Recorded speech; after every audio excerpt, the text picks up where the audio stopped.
나의 하나님, 나의 하나님, 내가 주님을 사랑합니다. 그 믿음으로 승리하며 삶을 살게 해달라는 것이 이 찬양 가사가 우리의 기도 제목이 되어지기를 바랍니다. 우리가 잘 알고 있는 것처럼 구약 시대에는 크게 세 가지 큰 제사가 있었지요. 유월절이 있었습니다. 유월절은 이스라엘 백성들이 애굽에서 해방되어진, 자유를 얻게 되어진 그 구원에 대해서 감사하여서 하나님 앞에 드리는 제사, 유월절입니다.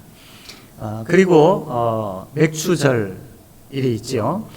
봄 곡물을 추수하여서 하나님 앞에 감사하면서 드리는 제사가 맥추절 혹은 칠칠절, 또 혹은 다른 말로 하면 오순절, 이렇게 제사가 있었습니다. 그리고 가을 추수를 다 하고 난 다음에 하나님 앞에 감사하여서 드리는 이 초막절, 이렇게 크게 세 가지 제사가 있었습니다.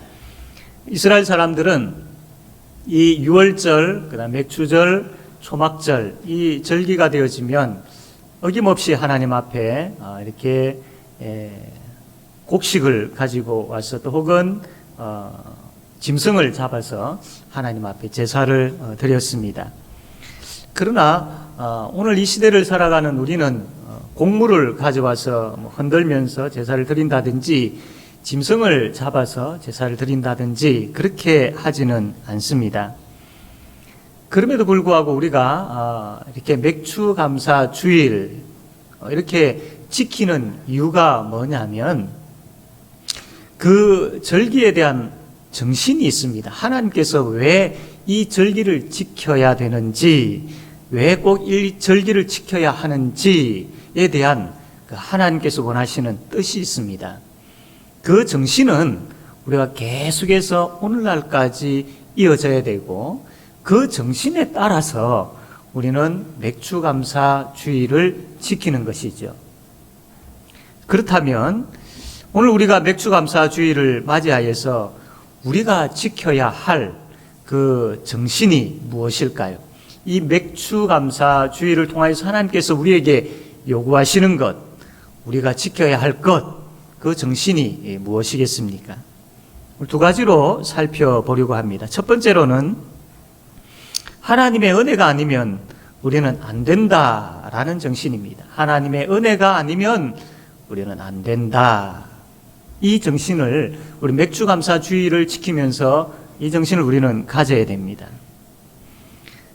예나 지금이나 농사를 짓는 데 있어서 가장 중요한 것은 날씨이지요. 날씨가 어떻게 되어지느냐에 따라서 그 해 농사가 잘 되고 또 혹은 안 되고가 결정되어집니다. 지난 몇 달 동안은 비가 오지 아니하여서 농부들의 얼굴에 근심이 가득했습니다. 그러나 이제 장마철이 되어서 비가 많이 내렸지요. 그런데 이 장마철이 되어서 비가 많이 내리고 또 태풍이 올라오고 하니까 이것 때문에 또 농부들의 얼굴에 근심이 가시지가 않습니다. 계속해서 이 걱정거리가 있는 것이죠. 이처럼 참 이 날씨로 인하여서 농사를 짓는 사람들은 많이 긴장하게 되어지죠. 이스라엘도 마찬가지입니다. 이스라엘 사람들이 사는 땅을 가나안 땅이라고 하는데 그 가나안 땅에 있어서는 7가지 특산물이 있습니다. 여러분 저번에도 한번 보셨을 텐데 과일이 5종류가 있고 곡물이 2종류가 있습니다. 7대 특산물, 7대 농작물 해서 가나안 땅에는 있습니다. 여러분 그림을 보시면 포도가 있고요. 그 옆에는 무엇이겠습니까? 예, 무화과 있고 그 옆에는 그 옆에는 우리나라에는 이게 안 나는 걸로 알고 올리브, 올리브입니다. 자, 그 다음에 그 밑에는 석류라는 건 알겠죠? 석류. 그 다음에 석류 왼편에는 뭐겠습니까? 맞습니다. 대추 야자 열매입니다. 좀 오래되었을 겁니다. 아주 오래전에 이스라엘을 한번 갔다 오면서 우리 성도들과 한번 같이 먹어보자고 이렇게 가져와서 나눠드린 게 있는데 굉장히 답니다. 이게 대추야자 열매입니다. 예. 너무나도 달아서 꿀에 비유하기도 하지요. 예. 이렇게 5가지 과일이 가나안 땅에 대표하는 농작물입니다. 그리고 곡물 2가지가 있는데 여러분 보실 때에 오른편에는 뭐겠습니까? 보리겠습니까? 그리고 왼편에는 뭘까요? 네, 왼편에도 보리인 것 같고 오른편에도 보리인 것 같고, 예, 예. 이게 찾아보니까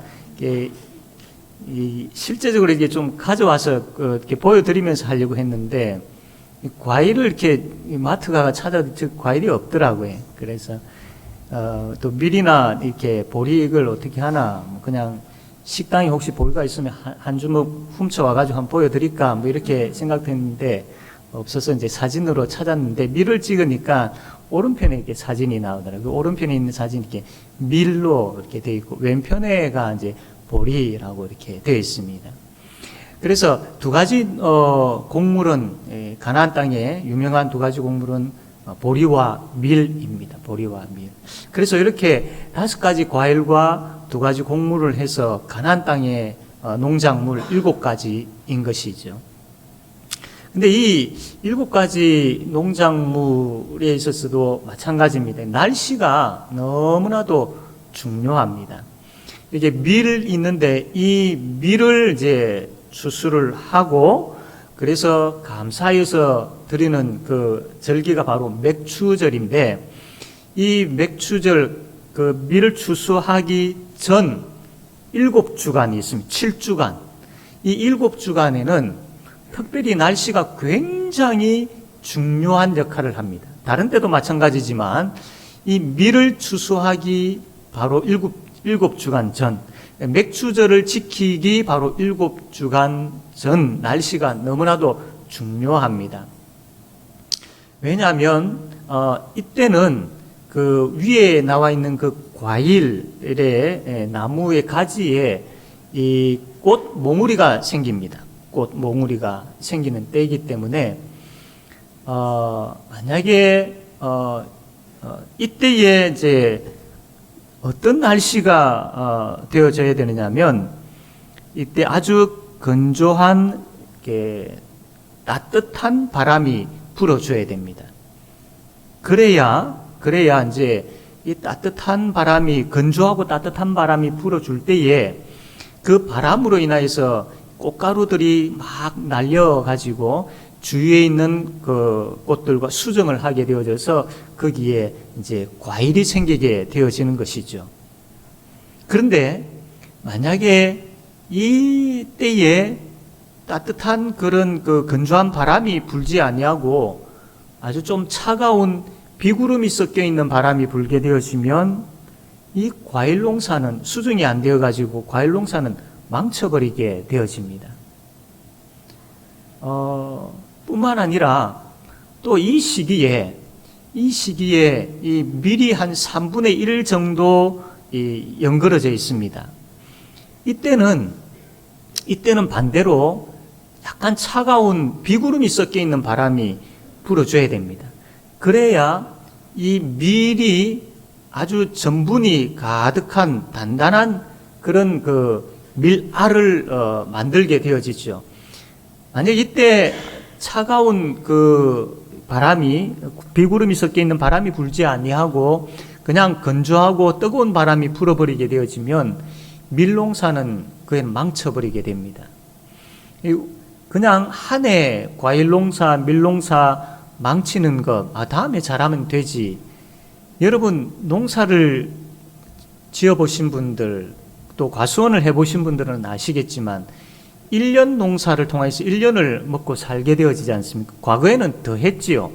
다른 어떤 그 수입원이 없을 때 오로지 이 농작물에 이렇게 집중되어 있는 시기이기 때문에 그때의 날씨가 잘못되어서 과일 농사가 안 되어지고 밀 농사가 안 되어지면 죽어나가는 사람들이 굉장히 많았던 것이지요.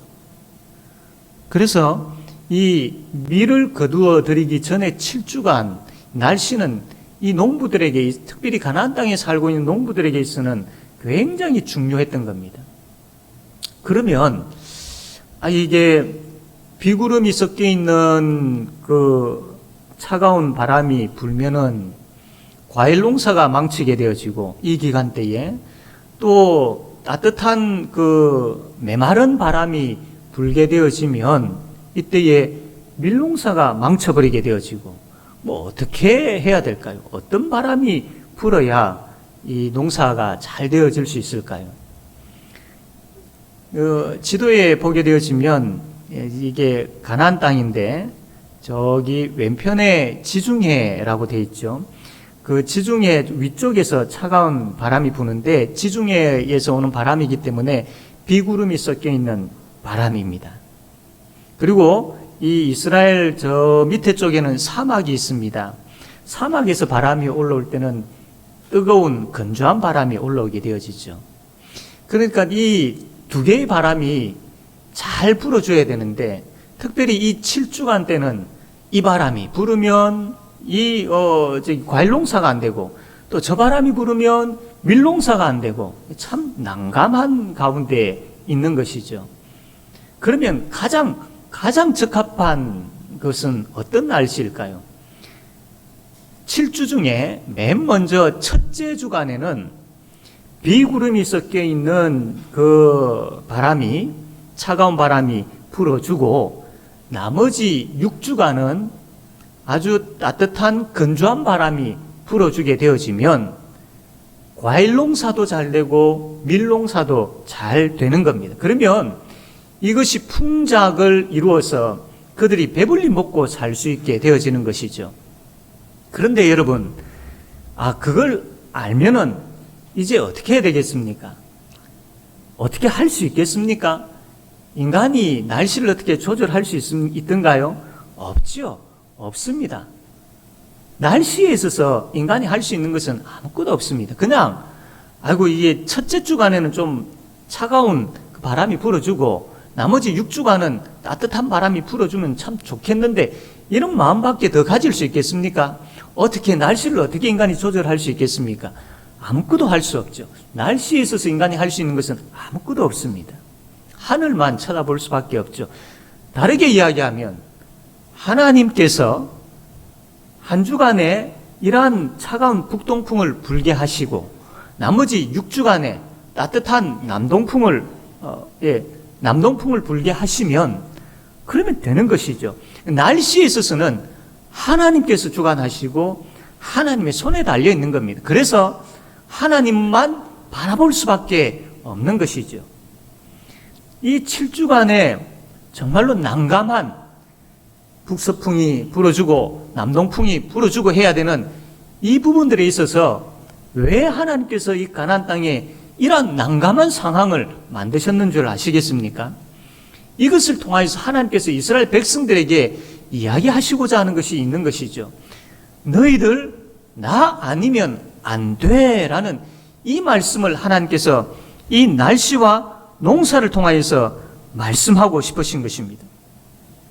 이들이 그 해에 과일 농사와 밀 농사가 풍작을 이루어지게 되어졌다면 그것은 그들의 어떤 노력보다는 그것이 아니라 철저하게 하나님께서 이러한 특별한 상황 가운데 있는 이 지역에 때를 따라 적절한 날씨, 때를 따라 적당한 비를 내려주셨기 때문에 이들이 이 풍작을 거둬들일 수 있다는 겁니다. 누가 보더라도 이 농사에 있어서 이 농작물을 거둬들일 수 있는 이유는, 이들이 배불리 먹을 수 있고 살아갈 수 있는 이유는 철저하게 하나님의 은혜였다라는 것을 이 농사의 상황을 통해서 하나님께서 보여주시는 것이죠. 자칫 만약에 조금이라도 이 7주 동안에 그 바람이 바뀌어버린다든지 안 분다든지 이렇게 되어지면 그때에 많은 아사자들이 생기게 되어지는 겁니다. 그러므로 하나님 아니면 안 되고, 나의 생명은, 우리의 먹고 마심은, 우리의 모든 삶은 하나님의 손에 달려있다라는 것을 하나님께서 이 날씨와 농사를 통하여서 보여주고 계시는 것이죠.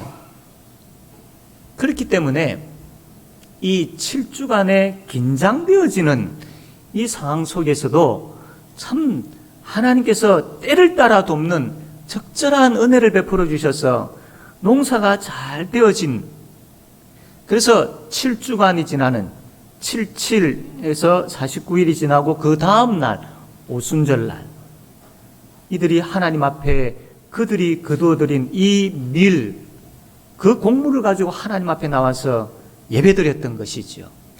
앞에서도 이야기했지만 이들이 그 밀을 가지고 나와서 예배드릴 때에 그냥 드렸겠습니까? 7주간의 그 날씨에 대한 경험이 있는데, 7주간의 긴장된 그 삶들이 있었는데 아무런 감동 없이, 아무런 의미 없이 그냥 하나님 앞에 이게 밀이 생겼으니까 그냥 베어가지고 단을 가지고 와서 하나님 앞에 이렇게 드렸겠습니까? 전혀 그렇지 않죠. 전혀 그렇지 않습니다. 7주간의 그 긴장된 과정이 어떠한 것인지를 알고 경험한 자들이기 때문에 감사하지 아니할 수 없었던 것입니다. 하나님이었습니다. 이렇게 풍요로운 농사의 풍작을 거둘 수 있게 해주신 분은 하나님이셨습니다. 이 고백을 가지고 나오게 되어진 것이죠. 우리의 살고 죽는 것이 하나님의 손에 달려있고 하나님께서 때를 따라 돕는 은혜를 우리에게 주셨기에 우리가 지금도 살 수 있게 되어졌습니다. 그래서 너무나도 감사합니다. 너무나도 진심으로 감사합니다 라는 그 마음을 가지고 그들이 거두어들인 수확을 가지고 나와 하나님 앞에 예배드린 것이 바로 맥추절이었던 것이지요. 우리도 마찬가지입니다. 우리가 맥주감사 주일을 하나님 앞에 드릴 때에 진정으로 감사하는 마음이 있어야 됩니다. 그 감사하는 마음을 가지려면 우리의 삶을 되돌아볼 때에 믿음의 눈으로 볼 수 있어야 됩니다. 이스라엘 백성들이 7주간의 삶 가운데에 그냥 우연히 1주간은 비구름이 섞여 있는 북서풍이 불어주었기 때문이고, 우연히 6주간은 건조한 따뜻한 남동풍이 불어주었기 때문에 이렇게 되었겠지. 그렇게 생각했다면 맥추절에 대한 감사의 마음이 없겠죠. 우리도 우리의 삶을 돌아볼 때에 그냥 그럭저럭 살아오게 된 것이지, 아무런 생각 없이 이렇게 살아온 삶에 있어서 아무런 믿음의 눈을 가지고 보지 못한다면 정말 감사는 없는 것이지요. 믿음의 눈을 가지고 봅시다. 그때마다 때를 따라 돕는 하나님의 은혜가 분명히 있었습니다. 그 은혜가 없었다면 우리는 이 자리에 있을 수 없지요. 때를 따라 돕는 그 은혜, 7주간의 긴장된 가운데에 참 난감할 수밖에 없는 그 날씨를 조정하셨던 하나님께서 지금까지 우리의 삶 가운데에 난감할 때가 얼마나 많았습니까? 헤어나지 못하고 그냥 거기에 주저앉아 있을 수밖에 없었을 때가 얼마나 많았습니까? 그러나 그때마다 때를 따라 돕는 은혜를 우리에게 주셔서, 부어주셔서 우리가 여기까지 올 수 있었던 것이지요. 우리가 잘 부르는 찬양가사처럼 은혜 아니면 살아갈 수가 없네라는 그 찬양 그대로 맞지 않습니까? 예수를 믿는다라는 것은 다른 말로 하면 이제 하나님의 은혜로 사는 사람이 되었다라는 그런 의미가 있죠. 그래서 우리는 때를 따라 돕는 하나님의 은혜가 없으면 살아갈 수 없는, 존재할 수 없는 자들입니다. 우리에게는 하나님의 은혜가 꼭 필요합니다. 하나님의 은혜가 꼭 필요합니다. 그래서 그 하나님의 은혜를 늘 구하고, 하나님 아니면 안 되겠습니다. 하나님만이 나를 살리실 수 있으며, 하나님만이 이 문제를 해결해 주실 수 있으며, 하나님만이 도와주실 수 있으며, 하나님만이 나를 인도하실 수 있습니다라는 그 믿음의 고백을 가지고 하나님 앞에 서서 예배드리며 감사할 줄 아는 그런 저와 여러분 되어지기를 바랍니다. 이 하나님의 은혜가 우리에게 꼭 필요한 것이죠. 그렇다면 이 하나님의 은혜를 받기 위해서, 때를 따라 돕는 하나님의 은혜를 믿음의 눈으로 보기 위해서 어떻게 해야 되겠습니까?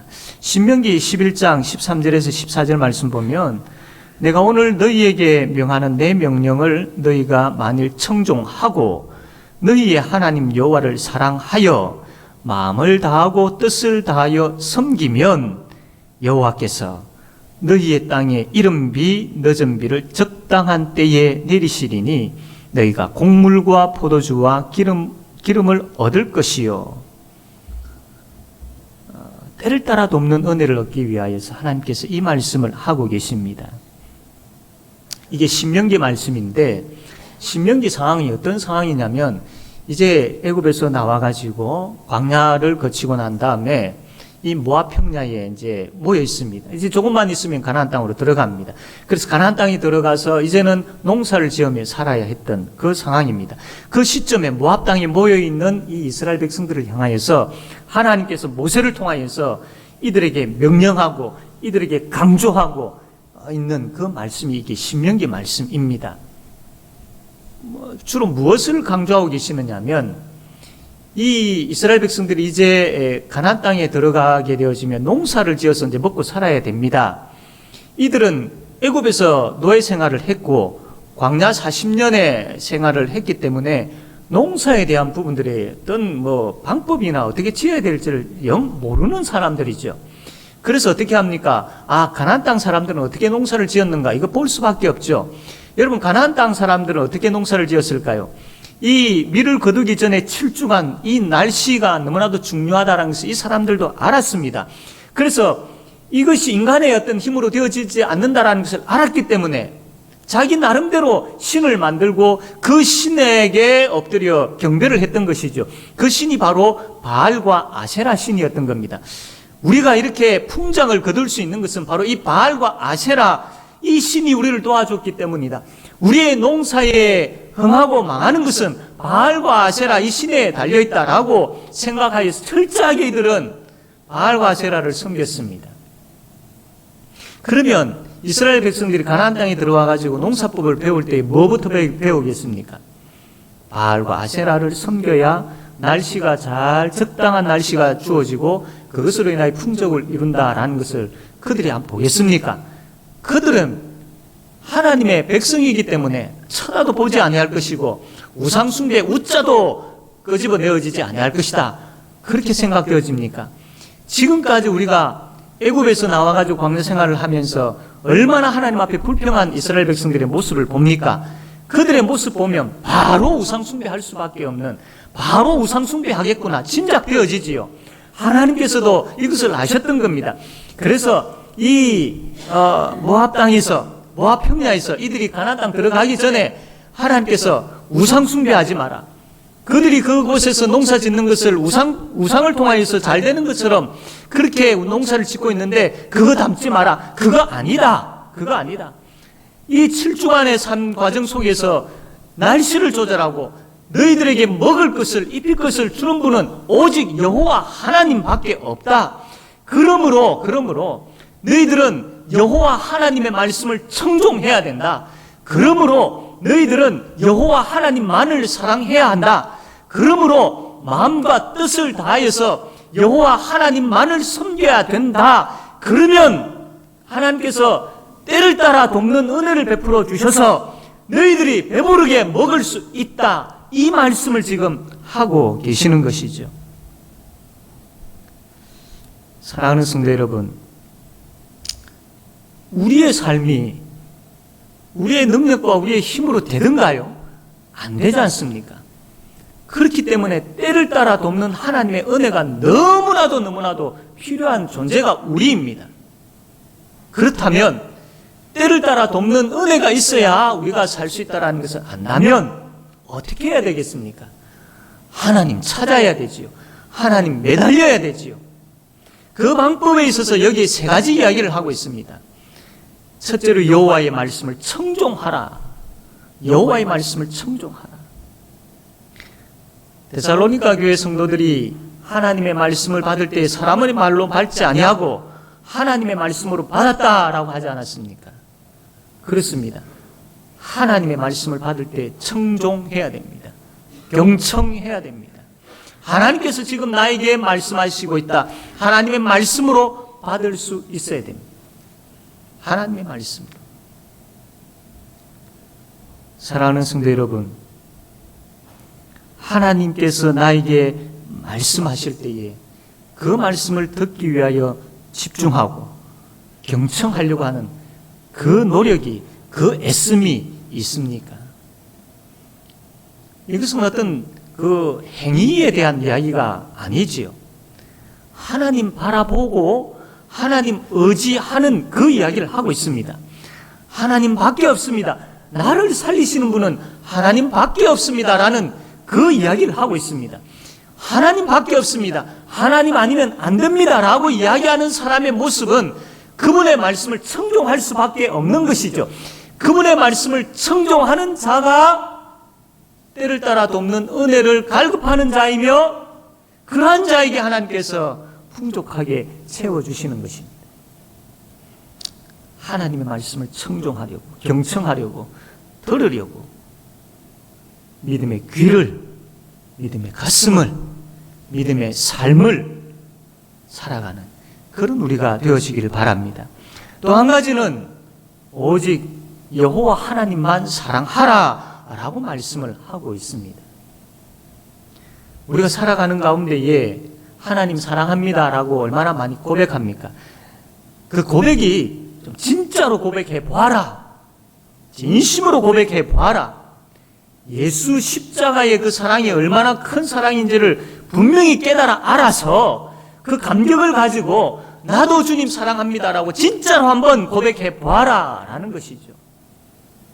주 예수보다 더 귀한 것 없네. 그것 그냥 형식적으로 흥얼거리며 노래하지 말고 진짜로 그 가사를 깊이 묵상하면서 그렇게 되기를 원하여서 한번 찬양해 보아라 라는 것이죠. 이것이 때를 따라 돕는 은혜를 구하는 사람, 때를 따라 돕는 은혜로 살아가는 사람의 모습인 것이죠. 또한 마음과 뜻을 다하여서 하나님 섬겨라. 그분만을 예배해라. 예배가 나의 인생의 최고요, 나의 목숨보다 귀한 것으로 말로만 그렇게 하지 말고 정말로 목숨 다하여서 예배하는 자, 섬기는 자 되어 보아라. 그게 때를 따라 돕는 은혜를 받는 사람의 모습이요, 때를 따라 돕는 은혜를 받을 수 있는 길이다 라는 겁니다. 여호와 하나님의 말씀을 청종하고 그분을 사랑하고 또 마음과 뜻을 다하여 그분을 섬기는 이것은 어떤 이런 행위가 있어야 하나님께서 거기에 대한 보답을 주신다, 이것이 아니고 때를 따라 돕는 은혜가 없이는 우리가 살 수 없기에 하나님 아니면 안 되겠기에 하나님이여 하나님이여, 오늘 우리 찬양대원이 불렀던 찬양처럼 나의 하나님 나의 하나님 라고 고백하는 것이 바로 말씀을 청종하고 그분을 사랑하고 그분을 섬기는 것이라는 겁니다. 마땅히 우리에게 있어야 될 것이라는 것이죠. 그럼에도 불구하고 그분의 말씀을 청종하는 것이나 그분만을 사랑하는 것이나 그분만을 예배하는 것에 있어서 우리 너무나도 부족하지 않습니까? 하나님 앞에 부끄럽지 않습니까? 다시 이것이 회복되어져서 때를 따라 돕는 그 은혜를 마음껏 누리는 우리가 되기를 바랍니다. 다시 이것이 회복되어져서 때를 따라 돕는 그 은혜로 인하여서 진심으로 감사하는 우리가 되기를 원합니다. 사랑하는 성도 여러분, 감사는 우리가 맺어야 될 마땅한 열매이지요. 마땅한 것입니다. 당연한 것입니다. 그럼에도 불구하고 그 마땅하고 당연한 것에 있어서 우리의 마음이 실리지 않을 때가 참 많지 않습니까? 그렇지 않습니까? 우리의 마음이 실리지 않을 때가, 감사 찬송을 드림에도 불구하고 참 우리가 그 감사에 대한 부분들이 감동이 없을 때가 많습니다. 맥주감사주의를 지키면서 우리가 참 예물을 하나님 앞에 드림에도 불구하고 거기에 그 예물에 우리의 신앙의 고백이, 우리의 마음이, 우리의 감동이 이렇게 담겨서 드리지 못할 때가 참 많지요. 사랑하는 성도 여러분, 감사는 메마른 것이 아니고, 감사는 억지로 하는 것이 아니고, 감사는 형식적인 것이 아닙니다. 내 마음에서 감격되어지고 감동되어지고 나의 삶을 돌아볼 때에 너무나도 흥분되어져서 너무나도 고마워서 하나님 아니면 안 되겠기에, 하나님의 은혜밖에 없다라는 고백할 수밖에 없기에 하나님께 기쁨으로 드리는 것이죠. 예물을 드리는 것이며 찬양을 드리는 것입니다. 사랑하는 성도 여러분, 맥주감사주의를 맞이하여서 하나님의 은혜가 아니면 안 되겠습니다. 하나님 아니면 안 되겠습니다. 하나님이었기 때문에 내가 여기까지 올 수 있었습니다.